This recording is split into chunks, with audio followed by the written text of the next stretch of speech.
예, 안녕하세요. 저는 사이더스 애니메이션 스튜디오의 CG 슈퍼바이저를 맡고 있는 최돈현이라고 합니다. 반갑습니다. 레드슈즈에서는 룩뎁과 라이팅 슈퍼바이저를 맡았고요. 우선 시작하기 전에 저희 레드슈즈 스페셜 영상을 보시고 세미나를 시작하도록 하겠습니다.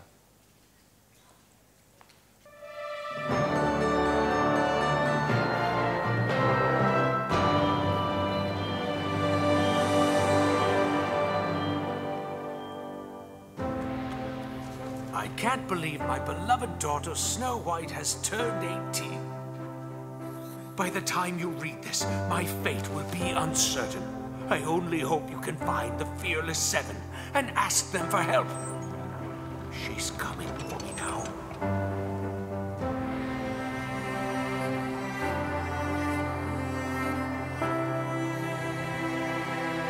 Distribute wanted posters to every town and find her!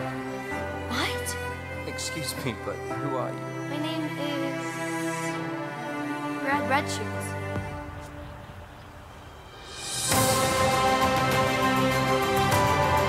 This is Fairy Tale Island. Accidents and strange events happen all the time.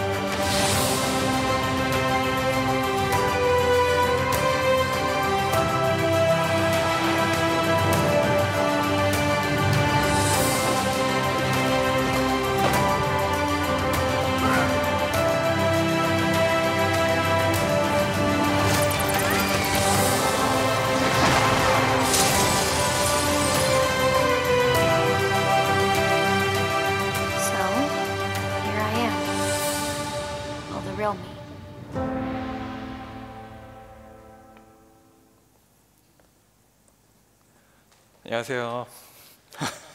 반갑습니다.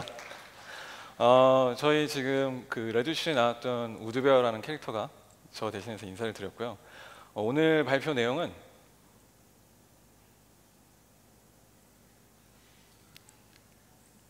조금 늦었네요. 오늘 발표 내용은 총 4가지의 이야기를 드리려고 합니다. 첫 번째는 체계에 관련된 얘기고요. 두 번째는 관찰, 그리고 세 번째는 경험, 네 번째는 도전에 관련된 얘기로 여러분들께 소개를 드릴 거고요. 우선 첫 번째로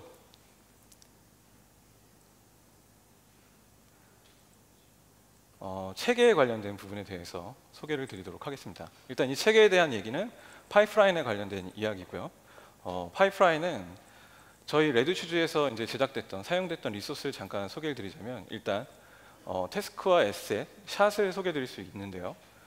태스크의 경우에는 약 22만 개 태스크가 발행이 됐었고 3,000개가 넘는 에셋과 그리고 1,458개의 샷을 사용했습니다. 이런 샷을 다 작업하고 관리하기 위해서는 저희가 이거를 관리할 수 있는 파이프라인이 필요했는데요. 그래서 저희는 롱맨과 SMN을 만들었고 이 롱맨과 SMN이 이 파이프라인에 대해서 소개를 드리자면 저희가 관리해야 될 영역들이 굉장히 넓었습니다. 일단 태스크에 대한 MNG와 그리고 타임라인, 그리고 체크인, 벌스, 뉴스 업데이트에 관련된 부분들을 관리했어야 됐고 이런 부분들 중에서 체크인에 관련된 부분만 확인해 보자면 굉장히 넓은 영역에 관련된 태스크들을 관리했어야 했었습니다. 그러면 지금 요 다음으로 이 저희 사이더스 애니메이션 스튜디오의 롱맨과 그리고 SMN을 개발한 개발자의 인터뷰를 잠깐 보시고 다음으로 넘어가도록 하겠습니다. 롱맨은 우리가 큰 프로젝트를 진행을 할 때 프로젝트 안에 수많은 태스크들이 존재를 합니다. 이 태스크들은 모델링과 라이팅, 렌더링, 디자인 다 각기 다른 분야의 다양한 일들이 수많은 일들로 구성이 되어 있는데 우리는 그것을 태스크라고 부릅니다. 이 태스크들의 관리를 단순한 문서적으로 관리를 하는 것이 아니라 우리는 하나의 시스템으로 이 모든 태스크들에 대한 진행 사항과 관리가 필요했습니다. 그렇기 때문에 롱맨이라는 시스템을 만들었고요. 어셈맨은 마치 레고와 같은 시스템입니다. 각 작업 단계에서 나오는 조각들을 잘 관리하고 있다가 한 곳에서 모아서 결과물을 만들어내는 거죠. 저희의 장점 중에 하나인 업데이트 시스템을 통해서 라이팅 아티스트가 작업하는 동안에도 모델링이 업데이트가 가능하고 룩뎁도 업데이트가 가능합니다. 그 데이터를 받아보는 뉴스 다이얼로그에서 작업자는 편하게 어떤 것이 업데이트 되었는지 확인 가능하고 그 업데이트된 정보를 곧바로 적용이 가능하게 됩니다.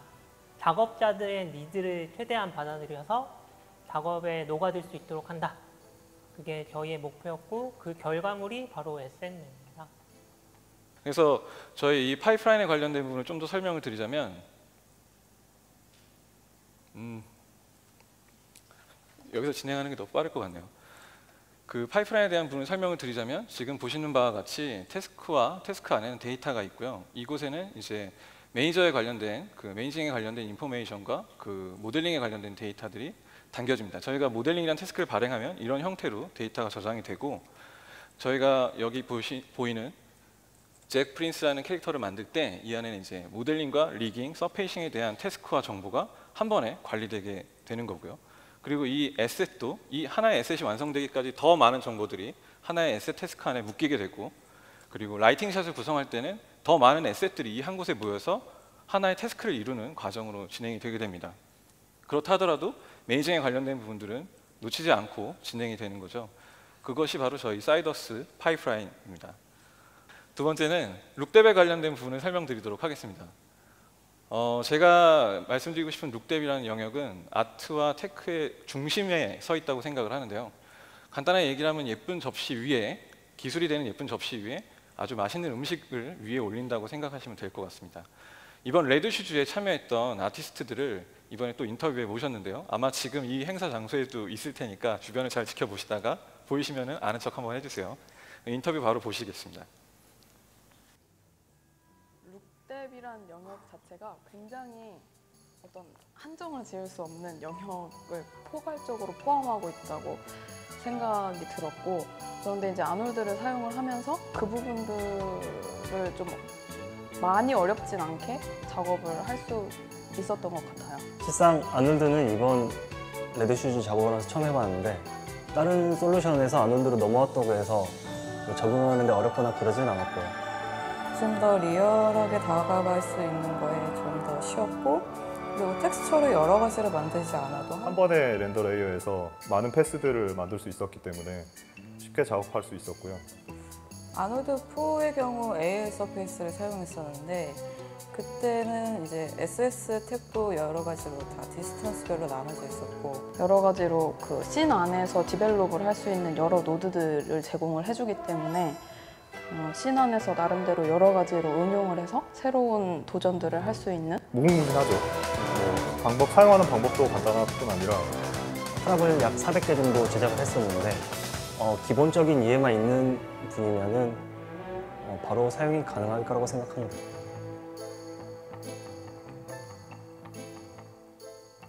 박수 한번 부탁드리겠습니다.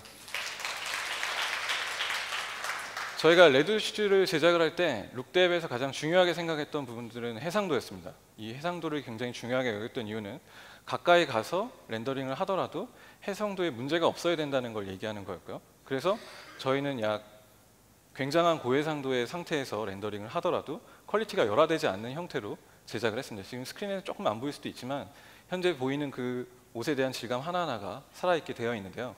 저희는 이 퀄리티를 유지하기 위해서 기존의 비트맵과 프로시저를 믹스해서 사용하는 방법을 택했습니다. 그래서 그 안에 있는 체계를 UV를 1, 2, 3, 맵 1, 맵 2, 맵 3까지 총 3개의 채널을 사용을 해서 프로시저와 마스크, 비트맵을 섞어서 사용을 했고요. 그 결과 가까이 가더라도 굉장한 고해상도의 이미지를 유지할 수 있었습니다. 치마를 보더라도 지금 보시다시피 이 스트라이프 패턴이 보이는데요. 치마의 경우에는 저희가 좀 몇 가지 새로운 이슈들이 있었는데 예를 들면 자수의 패턴을 그리는 것과 옷에 대한 어떤 패턴을 유지하는 것들이 서로 상충되기 때문에 이 부분을 좀 더 효율적으로 해결하는 방법에 대해서 연구를 했습니다. 그래서 저희는 UV 맵을 텍스처 베이스드로 저장하는 방법을 선택을 했고요. 지금 보시는 바와 같이 기존의 재단 형식이 아닌 저희가 텍스처를 굉장히 칠하기 편하게 제작된 UV에서 보시면은 상단에 UV가 밀리는 형태의 현상을 보실 수밖에 없는데요.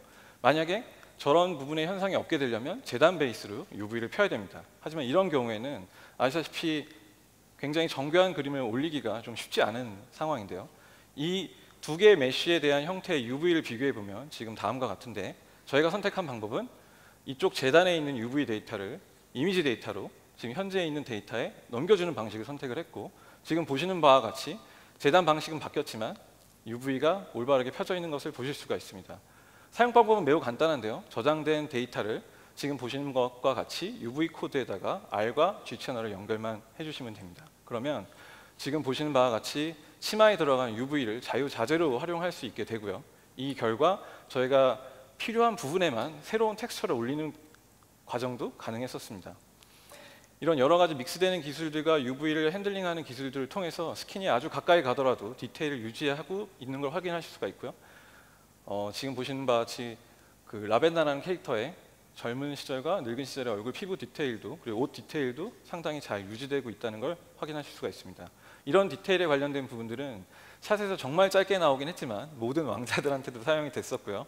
그리고 이 디테일에 관련된 부분들은 심지어 프랍에도 적용이 됐습니다. 이 프랍들에 대한 디테일은 뭐 책장 하나하나 그 책장이 넘어가는 어떤 가죽에 덧대는 디테일까지도 저희가 놓치지 않았고요. 심지어 지금 보시는 스탬프에도 이 디테일이 적용이 됐습니다.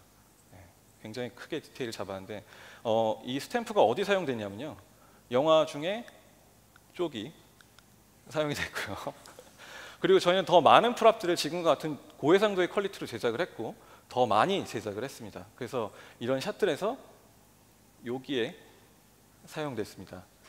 약간 농담이었어요. 실제로는 더 많은 곳에 잘 사용됐고, 지금 보여드리는 그 샷에는 뭐 이 자리에서 제가 처음 공개하는데, 이 공간에서 제작됐던 그 에셋들을 제작할 때 제작진들의 이름을 이스터에그로 숨겨놓은 작업들이 있었습니다. 나중에 영화를 영화관이나 VOD로 받으셔서 저희 제작진들 이름을 찾으시는 것도 재밌을 것 같습니다. 그럼 다음으로 쉐이딩에 관련된 부분을 소개해 드릴 건데요. 이제 아놀드에서 쉐이딩이라는 거는 정말 쉽고 빠르게 진행할 수밖에 없습니다. 그 이유가 지금 진행하고 있는 그 저희가 만들었던 도넛이라는 과정을 잠깐 보실 텐데요. 보시는 바와 같이 인터랙티브가 굉장히 빠르기 때문에 저희가 원하는 부분에 디테일이 잘 올라갔는지, 혹은 그 위에 프로시저에 대한 텍스처를 핸들링할 때 문제가 있는지 없는지를 바로바로 피드백을 받을 수가 있었고요. 그리고 저희가 진행했던 것들 중에는 쉐이더 안에다가 최종 렌더 패스에 사용되어야 될, 합성해서 사용되어야 될 커스터마이징 패스를 넣는 과정도 가능했습니다. 그래서 예를 들어 저희가 거울에 관련된 에셋을 제작할 때 그 지금 방금 설명드렸던 부분들을 적용을 했는데요. 그 이유는 보통 거울이라 하면 피사체가 거울에 비춰진다는 걸 얘기하는 건데, 보통 감독이 원하는 부분들은 그 원하는 리얼하게 반사되는 영역이 아니라 실제로 감독이 원하는 부분을 비춰주길 원하기 때문에 결국은 후반에서 거울에 대한 디테일을 올려야 된다는 상황으로 연결됩니다. 그래서 지금 보시는 바와 같이 패스가 녹아들어 있게 되면 후반 렌더링 시에 그 위에 계속해서 질감을 올려서 최종적으로 완성되는 샷을 보실 수가 있습니다. 그리고 저희는 제작을 할 때 단순히 모든 걸 프로시저나 비트맵으로만 사용하지는 않았고요. 실제로 사용되는 데이터를 캡처해서 사용하는 경우도 있었습니다. 저희가 이 당시에 라이팅과 카메라의 각도를 여러 각도를 써서 소프트웨어를 사용해서 입체적인 데이터를 얻어내고 그 얻어낸 데이터로 당근을 만들었습니다. 네, 훌륭한 에셋인데요. 지금 보시는 바와 같이 흙이 묻은 당근을 만들었고, 저희가 흙이 만든 당근을 열심히 만들었는데 감독님이 깨끗한 당근을 만들어 달라. 그래서 또 다시 제작했던 일화가 있습니다. 저희가 지금 보여드렸던 것들이 하나하나 쌓이기 시작을 해서 이제 컴플렉스한 에셋으로 넘어가게 되는데요. 지금 보고 계신 이미지는 저희가 레드슈즈에서 배경으로 사용됐던 골든구스와 그리고 더 많은 배경들을 보실 수가 있습니다. 실제로 영화에서는 조금 짧게 나오지만 보이지 않는 부분까지 다 에셋들이 제작되었고, 이 에셋 하나하나는 모두 다 고해상도를 유지하고 있습니다. 지금 보시는 서재도 있고요. 지금 저 서재 안에 방금 제작진들의 이름들이 다 들어가 있습니다. 지금 보이시는 이 배경과 그리고 풀숲, 그리고 이제 여기가 이제 대치되는 장소인데요. 그리고 이제 거실까지 해서 굉장히 많은 에셋들이 이 공간에 들어있게 되는데요. 근데 여기서 한 가지 저희가 제작하는 도중에 굉장히 저희가 심혈을 기울여서 새롭게 만든 프로세스는 이 수많은 에셋들을 기간 내에 만든다는 게 굉장한 도전이었습니다. 그래서 이것들을 어떻게 해결을 하고 이 기간 내에 퀄리티를 떨어뜨리지 않는 채로 만들 수 있을지를 오랫동안 고민을 했는데요. 그래서 저희가 선택한 방법은 프로시저 쉐이더들을 그 위에다가 붓는 방식을 선택을 했습니다. 프로시저에서 만들어진 비트맵 텍스처를 바로바로 사용할 수 있게 한 건데요. 그 이유는 이제 많은 에셋을 제작해 보신 분들은 아시겠지만 스타일과 퀄리티를 동등하게 유지한다는 게 굉장히 어렵습니다. 기간이 지날수록, 시간이 지날수록, 아티스트가 바뀔수록 그 모든 것들이 계속해서 출렁이는 그래프를 만들 수밖에 없는데요. 저희는 이것들을 다 모두 하나로 이어질 수 있게 프로세스를 개선을 했습니다. 그래서 지금 보시는 바와 같이 조금 더 공격적으로 프로세스를 잡았고, 지금 보이시는 거는 약 UV 10개, 10개에서 100칸의 저희가 원하는 매터리얼에 대한 질감을 사전 정의를 하고 모델링 팀과 그 위에 맞는 UV를 피도록 진행을 했습니다. 그 결과 저희는 프로시저 쉐이더를 그 위에 붓기만 하면 똑같은 스타일의 결과와 퀄리티를 유지한 에셋들을 만들 수 있게 됐던 거죠. 그래서 앞에 보셨던 이 수많은 컴플렉스 에셋들이 다음과 같은 작업으로 이루어졌던 겁니다. 근데 여기서 조금만 더 고민을 해보시면 이렇게 작업을 하면 과연 버틸 수 있을까라는 의문이 물음표가 뜨실 텐데요. 저희는 그래서 이 방법을 멀티 채널 EXR이라는 방법으로 해결을 했습니다. 여기서 만약 이걸 보고 좀 웃으셨다면 영화관에서 이 영화를 보셨다는 거예요. 감사합니다. 지금 보고 계신 거는 우드봇이라는 에셋인데요. 이 우드봇이라는 에셋에는 600장의 이미지가 사용됐습니다. 그 600장의 이미지가 사용될 수밖에 없었던 이유는 지금 보시는 바와 같이 모든 UV를 사용을 해서 텍스처가 작업이 진행이 되었는데요. 당연히 지금 보고 계신 게 100장이니까 각각 채널별로 합치다 보면 총 600장의 이미지가 나오는데 저희는 이거를 하나로 합치는 기술을 개발을 하게 됩니다. 합치는 방법은 굉장히 간단한데요. EXR의 멀티 채널을 이용을 해서 그 위에다가 계속 적층으로 쌓는 식으로 저장을 하게 됐고요. 뭐 한 가지 주의사항이 있다면은 저장되는 새롭게 만들어진 채널 앞에 고정되는 네임스페이스를 정하고 그 뒤에 넘버링을 해주시면 쉽게 사용하실 수가 있을 겁니다. 해서 저희는 이렇게 만든 EXR 파일을 저희 자체적으로 만든 툴을 통해서 압축하는 과정을 거쳤고, 이 과정 속에서 이제 단순히 EXR로 끝나는 게 아니라 아놀드에서 사용하기 좋은 TX 파일로 컨버전을 하게 됩니다. 이 I가 어디서 사용되는지가 굉장히 궁금하실 수 있는데요. 정확하게는 이 AI 이미지라는 노드에 지금 저 밑에 잘 안 보이시겠지만 확대해 보면 이 엑스트라 어트리뷰시 있는데 잘 모르는 채널이 하나가 있습니다. 여기에 보면 스타트 채널이라는 데가 있고, 이 스타트 채널을 사용하시게 되면 EXR에 쌓여있는 채널들을 다 올바르게 사용하실 수가 있는 거죠.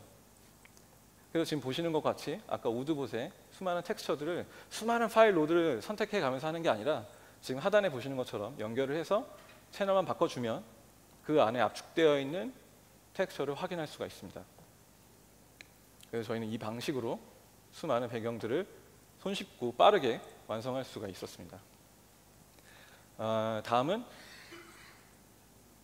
라이팅에 관련돼서 아놀드에서 작업했던 라이팅에 관련돼서 잠깐 설명 또 드리겠습니다. 세 번째 이야기입니다.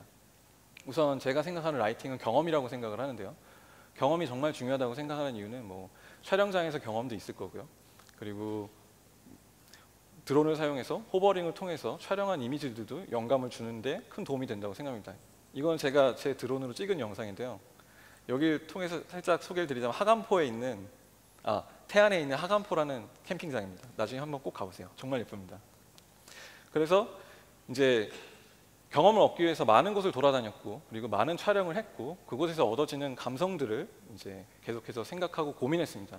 그 결과 이제 저희가 제작하는 것으로 이어지게 되는 거죠. 샷에서 지금 보는 사람들한테 어떤 감정을 전달해 줘야 되는가에 대해서 고민을 했고, 이것들을 오랫동안 고민한 사람들과 경험한 사람들에게는 지금 보시는 바와 같이 컬러키에 대한 흐름으로 이야기에 대한 전체적인 연출을 이해할 수 있는 능력이 생기게 되는 거죠. 그럼 여기서 이 레드슈즈 라이팅에 참여했던 그 참여자들에 대한 인터뷰를 또 한번 보시겠습니다. 다른 렌더를 사용했을 때보다 아놀드는 라이팅에 더 훨씬 많이 최적화되어 있는 것 같습니다. 표현하고자 하는 부분들을 끝까지 이렇게 조각해내는데 표정 연출에 되게 방해가 되는 섀도우 같은 것들을 블러 컬을 통해서 효과적으로 많이 제거해서 인상이 잘 보이도록 연출할 수 있었던 것 같습니다. 자비스랑 이제 멀린 왕자가 대치를 하게 되는 구도인데, 그때 뭔가 좀 강한 인상 그리고 그 강한 대비감으로 좀 그 순간에 되게 급박해 보이고 긴장되는 상황을 연출을 하고 싶었어요.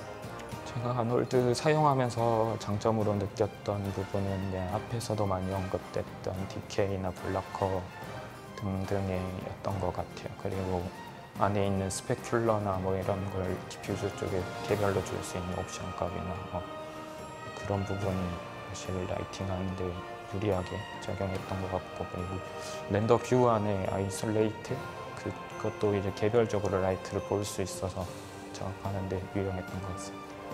한번 해보셨으면 좋겠어요. 그냥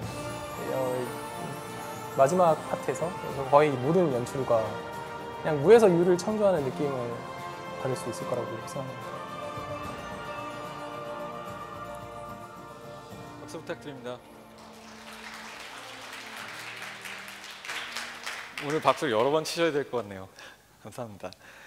그러면 이제 라이팅에서 저희가 이제 어떤 일이 있었는지에 대한 샷 브레이크다운을 잠깐 또 소개를 해드릴 건데요. 정말 이 자리에서 저희가 속 시원하게 보여드리도록 하겠습니다. 네, 저희가 이런 샷들이 굉장히 많았는데 살짝 좀 빼고 요것만 남겼어요. 잇몸만 있는데 저는 개인적으로 제 취향입니다. 저희가 이제 진행을 할 때 지금 보시는 샷은 이제 우드봇 내에서 그 삼둥이들이 이제 서로 대화를 하고 있는 장면인데요. 사실상 저희는 이제 그 실내에서의 라이팅이라는 거는 사실 리얼한 형태로 라이팅을 하는 거랑 좀 거리가 멀었습니다. 애니메이션이다 보니까 블랙 밸류가 굉장히 많으면 안 되거든요. 그래서 저희는 실내지만 좀 더 아름답게 보일 수 있도록 공간 라이팅을 연출을 했고요. 뭐 보시는 바와 같이 물속에 있는 장면도, 사실 물속에 있는 장면 같은 경우는 좀 더 쉽게 라이팅을 할 수 있었던 것 같아요. 왜냐면 맨 처음에 제가 받았던 거는 뭐 아무것도 없이 허공에 떠 있는 저희 레드 슈즈였거든요. 근데 뭐 나쁘지 않았습니다. 그리고 저희가 진행했던 것 중에 굉장히 복잡했던 샷들도 많았는데, 뭐 이런 샷들은 뭐 그냥 보셔도 알겠지만 저기 안에 이제 유리 파편들이 터지잖아요. 근데 유리라는 게 중요한 거죠. 수많은 유리 파편들이 수많은 캐릭터의 수많은 벽을 굴절시키면서 떨어집니다. 그래서 해당 작업을 진행했던 아티스트한테 굉장히 미안한 마음으로 열심히 해달라고 부탁을 했죠. 감사합니다라고. 그리고 뭐 예를 들어 전투씬 관련돼서도 뭐 이럴 때는 좀 더, 이게 역광샷인데 역광샷 같은 경우는 좀 더 주의해서 라이팅을 쳤던 것 같아요. 사실 더 힘이 많이 들거든요. 일반적인 라이팅보다 그 관련된 캐릭터에 대한 이야기와 흐름이 잘 전달돼야 되기 때문에 그런 분들이 굉장히 중점적으로 작업을 했고, 뭐 복잡한 씬은 이 외에도 굉장히 많았습니다. 지금 보시는 모든 꽃들이 이 꽃봉우리에 꽃잎이 달려있는 상태에서 닿는 순간 터져나가야 되거든요. 사실 이 작업을 하기가 정말 쉽지 않았다고 생각을 하고, 뭐 저희는 뭐 밤에 관련된 샷들도 많았고요. 근데 하필 문제가 뭐였냐면은 숲속에서 수많은 잔디가 깔려있는 공간을 포그가 깔린 채로 걸어가고 있다는 게 저희한테 굉장히 좀 넘어가기 힘들었던 부분이 아니었을까, 그런 생각도 좀 해보고요. 뭐 그 외에는 이제 뭐 굉장히 큰 볼륨 FX 샷과 그리고 뭐 풀 위에서 액션하는 샷도 있었습니다. 좋네요. 라이팅에 대해서 좀 더 설명을 드리자면은 라이팅은 기본적으로 뭐 공간에다가 라이트를 배치하면 그에 맞는 피드백을 주는 형태의 작업입니다. 아놀드에서 라이팅이란. 한데 애니메이션은 조금 다른 게요. 지금 보다시피 이 공간에서 보여지는 것들이 단순히 그 피지컬하게 표현되는 부분들이 중요한 게 아니라 사실 어디에 포커싱을 맞춰야 되는지가 굉장히 중요한 거거든요. 그래서 이 애니메이션 필름에서의 라이팅은 현실적인 라이팅과 좀 굉장히 동떨어졌었습니다. 그래서 이거를 진행하기 위해 가장 중요한 게 뭔가를 잠깐 소개를 드리자면, 사실 아놀드에서 가장 좋은 점은 라이팅을 할 때 기본적인 도구가 있다는 점인데요. 그 기본적인 도구라는 거는 기본 저희가 조명 촬영을 하고 샷을 찍으러 가다 보면은 확산판과 혹은 뭐 반사판 혹은 뭐 블러커들이 있는데, 사실 아놀드에는 이 기능들이 들어있거든요. 그래서 레드 슈즈에서 만약에 이 블러커 기능이나 이런 디케이를 감소하는 기능들이 없었더라면은 사실상 지금 보셨던 어떤 경험 그리고 감정을 느끼게 해주는 어떤 샷들을 연출하는데 굉장히 큰 제약이 있었다고 생각을 합니다. 지금 보시는 바와 같이 이제 블러커를 설치하면 저희가 원하는 방향의 음영을 만들어낼 수 있는데요. 이것들이 제일 활용이 잘 되는 것들은 캐릭터를 보면은 캐릭터의 헤어가 있고 그 헤어가 움직이면 헤어의 섀도우가 얼굴에 닿을 수밖에 없는데요. 그때 반드시 이런 기능들을 사용해서 얼굴의 섀도우 라인이 굉장히 깔끔하게 잡혀서 쉐입이 사람들한테 확실하게 인지될 수 있도록 만드는 게 중요하다고 생각을 합니다. 아놀드의 그 다음 장점 중에 하나는 사실 인터랙티브 라이팅인데요. 말 그대로 라이팅 위치에 있는 것들을 선택을 하고 볼 때 어떻게 피드백이 오는지가 굉장히 중요한 거죠. 그렇지 않으면은 라이팅을 할 때 저희가 시뮬레이션을 돌리는 게 아니기 때문에 좀 감정적인 그림을 만들기가 어렵거든요. 감성적인 그림 만들기가 어려운데, 지금 보시는 바와 같이 라이트를 다 일일이 선택하면서 방향을 바꿔가면서 피드백을 확인할 수 있기 때문에 좀 더 그림에 가까운 라이팅 연출이 가능했다고 생각을 합니다. 사실 지금 여기 아마 애니메이션 스튜디오에서 일하시는 분들이 꽤 있을 거라고 저는 생각을 하는데 저희는 라이팅 관련된 부분에서 이제 오토리그에 관련된 부분도 초점을 맞춰서 진행을 했습니다. 그 이유는 대부분의 작업들이 굉장히 단순하게 반복되고 있다는 게 가장 큰 문제점인데요. 뭐 예를 들면은 저희가 진행했던 샷 중에 자비스라는 캐릭터가 있는데 마법 거울입니다. 미러 캐릭터인데 중요한 건 이 자비스라는 캐릭터의 저 아공간을 표현하는 프로세스가 생각보다 굉장히 복잡하거든요. 근데 이런 복잡한 공정을 라이팅 아티스트가 일일이 부담해야 된다? 그거는 제 생각엔 맞지 않다고 생각을 해서 이렇게 반복적으로 고난이도의 작업을 진행해야 되는 경우에는 저희는 오토리그를 만들어서 사용을 했습니다. 지금 보시는 장면은 실제로 라이팅 리그를 세팅하는 장면인데요. 저희가 지금 운영하고 있는 메이정 툴에서 프리셋을 눌러주면 자동으로 우측에 보이시는 것과 같이 렌더 레이어가 세팅이 되고 자동으로 라이팅 세팅이 돼서 렌더링을 하더라도 똑같은 퀄리티의 결과물을 얻어낼 수 있도록 진행을 했습니다. 그리고 애니메이션에서 또 가장 중요한 것 중에 하나는 이제 아이 카드에 관련된 부분인데요. 사실 캐릭터의 눈에 하이라이트가 없으면 거의 죽은 캐릭터나 마찬가지잖아요. 이런 경우에도 저희는 자동화 시스템을 통해서 원하는 위치에 라이팅이 자동으로 배치되고 저희가 원하는 살아있는 눈빛을 만들기 위해서 노력을 했습니다. 사실 이 아이 카드 관련된 부분들은 나중에 영화를 잘 보시면 알겠지만 가만히 있지는 절대 않아요. 왜냐하면 눈을 감고 동선 때문에 모션을 움직이고 그래서 다시 눈을 뜨는 과정에서 아이카드 위치를 조금씩 바꾸면서 해야 되는데 해당 기능이 그런 부분들을 좀 더 빨리 할 수 있게끔 도움을 주었습니다. 저희는 라이팅에서 그리고 이제 어느 정도 컴프에 관련된 부분도 진행을 했는데 사실 저희가 지금 진행하는 FX들 중에 되게 볼륨이 크거나 사이즈가 굉장히 큰 그런 FX들은 사실 버짓이 굉장히 크거든요. 근데 그 중에는 정말 작은 에셋을 어떤 버짓을 가지고 작업해야 되는 경우에 에셋들이 있는데 그 중에 FX가 이제 촛불이나 연기에 관련된 부분들이 있었습니다. 그래서 저는 이 부분들을 좀 더 재밌게 작업할 수 있는 방법이 없을지에 대해서 고민을 했고 이거를 직접 촬영해서 사용을 했습니다. 지금 보면 연기나 그리고 촛불이나 저기 입술 보이시나요? 제 입술입니다. 그래서 이런 것들을 촬영을 해서 이제 소스를 다 컴파일을 한 후에 이제 저희가 이제 합성에도 쓰고 실제로 이 움직이는 형태의 라이트 인텐시티를 HDR로 메이크해서 라이팅에도 적용을 했습니다. 그래서 지금 보고 계신 샷들은 다 해당 기술들이 다 적용된 샷이라고 보시면 됩니다. 이제 네 번째 이야기를 하려고 합니다. 이제 네 번째 이야기는 도전에 관련된 이야기고요. 저희가 이제 그 레드슈즈를 진행을 하면서 가장 초점을 맞췄던 부분들은 바로 기본에 대한 부분입니다. 기초, 기본. 무슨 얘기냐면 아무리 뭐 새로운 기술이 있다 하더라도 그것들을 잘 녹여내기 위해서는 기초가 탄탄해야 되거든요. 근데 사실 저희가 진행했던 프로세스상 뭔가 새로운 것들을 통해 가지고 모험을 한다기보다는 안정적인 부분의 기초를 다듬고 그걸 탄탄하게 한 후에 그 위에 새로운 기술을 찾아서 올리는 방법들을 선택을 했습니다. 그래서 지금 보시는 바와 같이 도전은 일단 파도와 같다라고 생각을 하고 진행을 했습니다. 그러면 지금 이런 기본적인 기반을 만들었던 분들에 대한 인터뷰를 또 한번 보시겠습니다.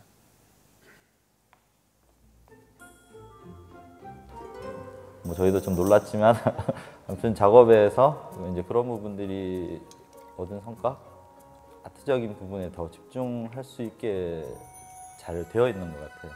엑스젠도 똑같이 이제 원하는 페이스만 지정을 해서 볼 수 있는 이렇게 가볍게 뷰포트를 돌릴 수 있는 기능을 지원하는 게 제일 강점인 것 같아요. 우선 작업할 때 빨리 볼 수 있어야 하니까. 긴 헤어 같은 경우에는 기본적으로 TD들이 컨트롤하기가 쉽지가 않아요.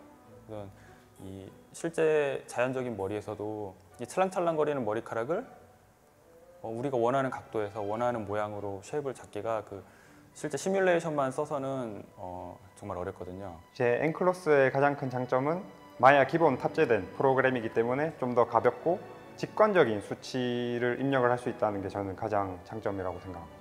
저희 레드슈즈 같은 경우는 모든 클로스 시뮬레이션을 엔클로스로 다 작업이 들어갔어요. 감사합니다.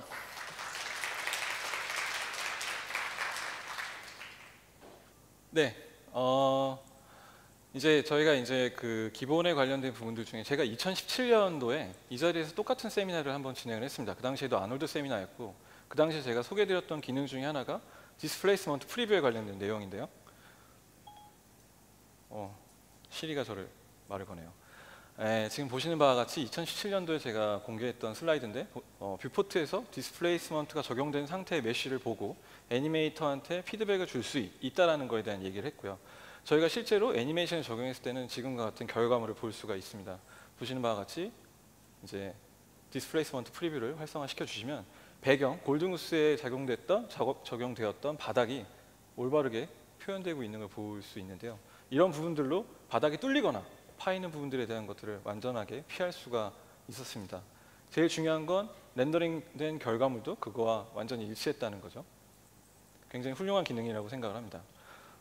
저희가 지금 레드실 제작하면서 진행했던 그 시뮬레이션 워크플로우는 기존의 여타 다른 프로덕션에서 제작하는 솔루션과 거의 유사한데요. 이제 일단 엔클로스에 관련된 부분을 잠깐 설명을 드리면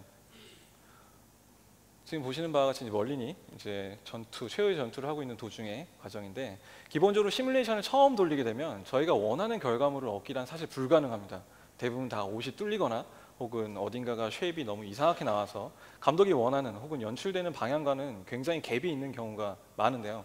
저희 같은 경우는 이제 프로세스상 저희 워크플로우 파이프라인에 데이터를 녹여내는 방식을 사용을 해서 언제 어디서든지 원하는 대로 픽스 쉐입을 수정할 수가 있고 최종된 변경된 결과물들은 바로 라이팅 씬에 적용될 수 있도록 제작이 되었습니다. 제일 중요한 건 파이프라인에 이런 데이터들을 녹여냈다는 게 중요하고요.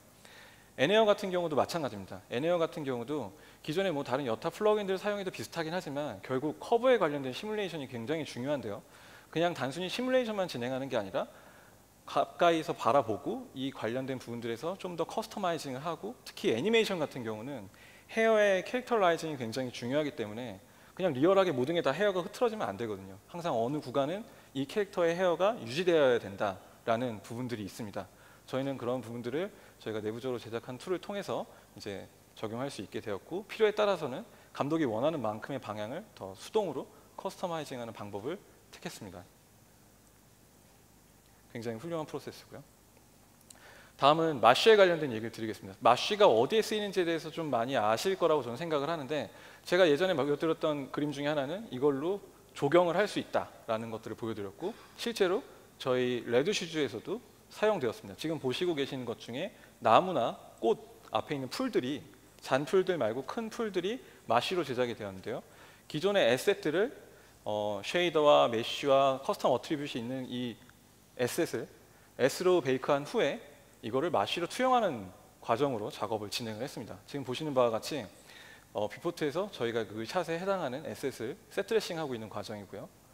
보는 도중에 필요하다면은 배경을 옮겨서 볼 수 있도록 진행을 했습니다. 나무를 옮겨야 되거나 꺼야 되거나 하게 되면은 바로 여기서 확인하고 움직이고 끄고 할 수 있는 거죠. 지금 보시다시피 움직였죠? 움직이고 앞에 있는 나무 좀 컸으면 좋겠어 라고 하면 나무를 좀 키우거나 옮기거나 하는 것들을 줄였죠. 앞에는 키우고 하는 것들이 마쉬에서 굉장히 쉽고 빠르게 피드백을 보면서 진행을 할 수가 있었습니다. 필요에 따라서는 나무 에셋들, 그 밑에 있는 풀들을 바꾸는 것도 가능했습니다. 더 추가로 뿌리는 것도 가능했고요. 그렇게 되면 바로 저 위에 보이시듯이 바로 업데이트된 이미지를 볼 수가 있고요. 지금 보시는 것들은 바로 실시간으로 이루어지는 과정 중에 하나입니다. 근데 이제 제작 중에 저희가 아놀드 4에서 발생했던 문제는 이렇게 S로 베이크되어 있던 에셋을 마쉬에서 쓸 때 한 가지 문제가 저희가 커스텀 어트리뷰트에다가 마스크를 만드는 기능들을 만들어 놨는데 그 마스크가 올바르게 작동하지 않는 것들을 확인하게 된 거죠. 그 이유는 스탠드인이 지원이 되지 않아서인데요. 그래서 저희는 그 당시에 더미의 쉐이더가 같은 이름을 가지고 있는 쉐이더를 일종의 보이지 않는 메쉬에다가 어사인을 하고 렌더링 될 때 같이 작동을 하게 해서 그게 트리거가 돼서 아웃이 나올 수 있도록 하는 기술들을 개발을 했습니다. 해서 보시면은 이런 기능들을 통해서 추가로 저희가 원하는 크립토 매트의 무거운 것들을 사용하지 않아도 저희가 원하는 부위만 마스크를 얻어내는 것들이 가능했죠. 한데 이 기능에 관련된 이 부분에 관련된 부분들은 아놀드 5에서는 이미 이제 오퍼레이터라는 기능을 제공하고 있기 때문에 현재는 지금처럼 하지 않아도 좀 더 쉽게 해결이 가능합니다. 레드슈즈에서 가장 중요한 부분 중에 하나는 헤어인데요. 헤어와 어떻게 보면 이제 배경이겠지만 이제 헤어 같은 경우는 저희는 엑스젠을 사용을 했고 지금 보고 계신 멀린이라는 멀린 드워프 캐릭터를 엑스젠으로 제작을 했습니다. 그럼 저희가 이 엑스젠이라는 거를 헤어에 관련된 쉐이딩을 진행을 할 때는 엑스젠에서 제공하는 SE 익스프레션을 사용을 해서 제작을 했는데요. 이 i는 이제 XN에서 제공하는 프로시저 익스프레션입니다. 지금 보시는 바와 같이 이제 뭐 다양한 컬러 바리에이션을 위한 패스라든가 어떤 스페큘러의 덩어리나 혹은 그 헤어의 어떤 컬러의 큰 덩어리들을 만들어낼 때 이 기능을 사용하시면 되는데요. 굉장히 훌륭하고 굉장히 빠릅니다. 하지만 이제 사용 시에 약간 주의사항이 있어서 한 가지 중요한 팁을 드리자면 지금 이 함수들은 이미 이 마야에서 제공되고 있는 엑스의 함수 중에 하나인데요. 기본적으로는 왼쪽에 보이는 것처럼 $P로 되어 있는데 그런 경우에 렌더링 후에 이렇게 떨리는 현상들이 생깁니다. 프로시저 공간에 떠 있는 건데요. 아마 이 경우 때문에 고생하시는 분이 있을 거라고 생각을 해서 그런 경우에는 지금 우측에 있는 것처럼 PREF로 고쳐만 주시면 이렇게 떨리는 현상이 해결이 됩니다. 이건 뭐 시뮬레이션이 잘못됐네, 뭐 쉐이더가 잘못됐네 이런 고민들은 이제 더 이상 안 하셔도 되는 거죠. 엑스에 관련된 경우에는 저희는 배경에도 이 기술이 사용됐는데 조금 특이한 부분을 제가 보여드릴게요. 어떤 부분이냐면 사실 아시다시피 엑스젠은 텍스처 데이터를 입력하기 위해서는 비트맵 데이터를 엑스젠에서 입력을 하고 그거를 ptext로 베이크가 되면 그 데이터를 특정 서드파티 플러그인에서 가져다가 쉐이더로 투영시키는 과정을 사용을 하고 있습니다. 근데 이 과정이 단점이 뭐냐면 디벨롭을 하다가 계속 텍스처 업데이트를 해줘야 되는데 그게 꼬이는 경우도 많고 버전 라이징이 너무 많아지면 사실상 아티스트가 얻는 부담이 한계가 너무 많아지거든요. 그래서 아까 좀 전에 저희가 룩뎁에서 보여드렸던 UV를 데이터로 베이크한다는 기능을 여기에도 적용을 했는데요. 에셋이 가지고 있는 UV 코디네이터를 맵으로 베이크해서 ptext로 다시 미리 프리베이크를 하는 기능을 써서 바로 XN에 투영하는 방법입니다. 그래서 이 UV 코디네이트 데이터를 지금 AI 쪽에서 받아들여서 파일로드에 연결하는 방법으로 쉐이더에서 투영하게 됐죠. 그러면 어떻게 되냐면 지금 보시는 것과 같이 투영하는 과정을 보고 계시고요. 기존에 연결될 건 끊고 지금 보시는 것 같은 UV 데이터를 넣어줍니다. 이렇게 되면 뭐 일종의 텍스처, 뭐 호랑이 무늬나 어떤 여러 가지 무늬들을 일일이 베이크해서 넣는 과정들이 이제 사라지고 저 UV 데이터를 연결해 줌으로써 그냥 저희가 지금 마야에서 제공되는 램프 프로시저나 노이즈 같은 것들을 그대로 사용하실 수가 있습니다. 이 기능이 왜 중요하냐면 사실 이제 저희가 캐릭터에 대한 헤어가 이제 역으로 변하거나 혹은 다시 돌아오는 과정들을 하기가 엑스엔에서는 사실 좀 어려운 방법으로 우회해야 되는 경우들이 많거든요. 근데 방금 보신 기술을 사용하게 되면 바로 다이렉트로 헤어에 대한 변화나 이런 여러 가지들을 표현해 내실 수가 있습니다. 제가 말이 좀 급해서 마음이 좀 급해서 좀 빨리 스피치를 했는데 이제 마지막 슬라이드 하나를 남겨두고 있습니다. 이제 마지막 슬라이드는 이제 오브젝트 아이디에 대한 부분인데요. 사실 아노드 쓰시는 분들은 다 저랑 똑같은 부분을 동감을 할 거예요. 여타 뭐 좋은 뭐 렌더링 솔루션들은 오브젝트 아이디라는 좋은 기능이 있는데 왜 아놀드는 제공하지 않는가 그런 의문들이 있으셨을 텐데 지금 보시는 바와 같이 아노드 5 공식 홈페이지에서도 이제 오브젝트 아이디 쓰려면 이렇게 써라 라는 것들을 공개해주고 있습니다. 지금 보시는 바와 같이 쉐이딩 그룹에 노드가 하나 더 붙는 형태로 되고 저희가 원하지 않는 형태의 색깔로 마스크가 나오게 되는 거죠. 그래서 그 전에 다른 방법으로 이것들을 해결할 수 없는지에 대해서 솔루션들이 나오긴 했는데 생각보다 굉장히 복잡합니다. 많은 데이터들을 다 일일이 입력을 해줘야 되는 형태였거든요. 어트리뷰트에다가 색깔을 넣어줘야 되는 일들도 있었고요. 그래서 저희는 이것들을 굉장히 쉽게 해결하기 위한 것들을 고민을 했고 그래서 개발을 해냈습니다. 지금 보고 계신 거는 저희가 이제 레드슈 제작 전에 오브젝트 아이디를 여타 툴처럼 좀 더 쉽게 사용할 수 있는 방법이 없을지에 대해서 고민하고 만들어낸 결과물인데요. 지금 하단에 보시는 것처럼 오브젝트 아이디와 싱글 아이디가 있고 이런 것들 사용하시면 바로 특별하게 쉐이더 연결하지 않더라도 바로 결과물들을 보실 수가 있습니다. 이 과정을 통해서 저희가 원하는 그룹핑들을 쓸 수 있는 거고요. 그렇기 때문에 이제 여러 가지 것들을 하게 될 수 있는데요. 그거는 이런 겁니다.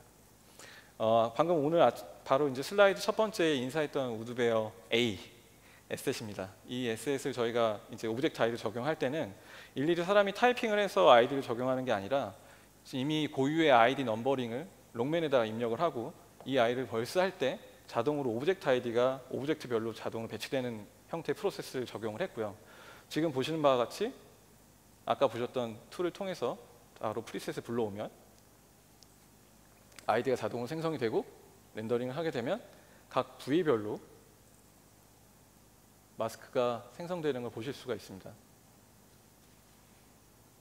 그래서 이런 부분들이 굉장히 중요한 이유는 당장 쉐이더가 어사인되어 있지 않는 캐릭터라 하더라도 그 아이한테 이미 애트리뷰트에 오브젝트 아이디를 넣어놨기 때문에 어디서든 벌스하면 이 시스템 내에서는 지금처럼 오브젝트 아이디가 안전하게 나오는 거죠. 꼬일 일이 전혀 없습니다. 여기까지가 제가 오늘 준비한 슬라이드의 끝이고요. 오늘 여기 세미나에 오신 분들을 위해서 제가 작은 선물을 하나 준비를 했습니다. One more thing. 네, 웃어주시면 좋은데요. 네. 아주 작은 선물이야. 뭐 큰 선물은 아니지만 제가 준비한 선물은 지금 방금 보셨던 오브젝트 아이디를 오늘 여기 오신 분들한테 무료로 공개하려고 합니다. 저희가 개발했던 솔루션을 지금 이 자리에서 공개를 하는 거고요. 이 지금 제공되는 솔루션은 아놀드 5에서 작동을 하고 최신 버전의 아놀드에서 작동을 하고요. 제 이름 유튜브에서 지금 보이시는 이름으로 검색을 하셔서 다운로드 하시거나 네이버에 있는 네이버 카페 중에 까미유라는 카페 혹은 허그라는 카페에서 바로 지금 포스팅이 올라와 있을 테니까 입력하셔서 다운로드 하시고 쓰시면 됩니다. 그리고 밑에 있는 사이더스 SNS에도 공개가 되고 있고요. 해시태그를 해서 검색하셔서 레드슈즈 오브젝트 아이디로 검색을 하셔도 관련된 기능을 바로 다운로드 받아서 사용해 보실 수가 있습니다. 이제 쉽게 오브젝트 아이디를 사용하셨으면 좋겠습니다.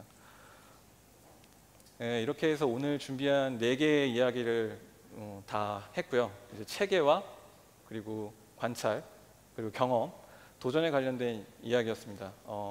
사이더스 애니메이션 스튜디오는 이 경험을 바탕으로 그 다음 세대를 또 준비를 하고 있습니다. 앞으로도 많은 관심과 응원 부탁드리고요. 이 발표를 또 도와주신 많은 분들께 큰 감사드리고 끝까지 들어주셔서 정말 진심으로 감사드립니다. 고생하셨습니다.